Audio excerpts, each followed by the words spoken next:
Spero solo che finisca il più presto e si risolva nel migliore dei modi, ecco, solo quello.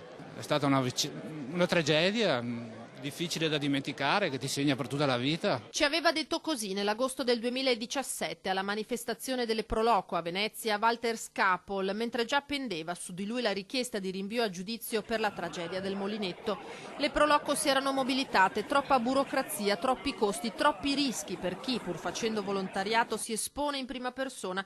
10.000 firme consegnate nelle mani del governatore Zaia, da sempre solidale con le associazioni sparse nel territorio, come dimostrò anche in quell'occasione. Io sono venuto per questo in piazza, per ringraziarvi, per dire che questo principio non passerà per quel che ci riguarda. Noi vi diamo assistenza legale su questa partita, perché non esiste che perdiamo.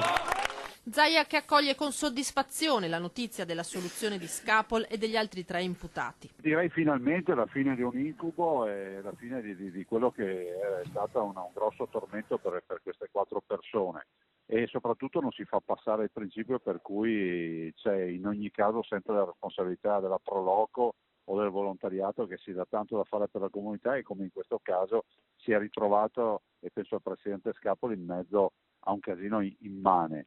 E dall'altro va comunque è sempre la mia vicinanza alle famiglie. Ricordiamo che 4 persone hanno perso la vita, però è bene che oggi il magistrato e il tribunale abbia fatto chiarezza sulle modalità, e esonerando ovviamente i 4 da qualsiasi responsabilità. L'avviso è anche per la gente, il pubblico non può passare il concetto, dice Zaia, che se si va a feste e sagre la responsabilità ricade completamente sugli organizzatori. Anche in quest'ottica la sentenza del Tribunale di Treviso acquisisce valore. È un grande segnale, lo è per queste 4 famiglie, lo è per Scapo, il presidente della Pro Loco, ma lo è in particolar modo poi per tutta la comunità e del volontariato, una comunità che è stata messa sotto accusa e che comunque ha dovuto, volente o nolente, anche tirare il freno a mano rispetto alla voglia di fare e di organizzare. Ricordo ai cittadini che le Pro Loco lavorano gratuitamente a beneficio delle comunità.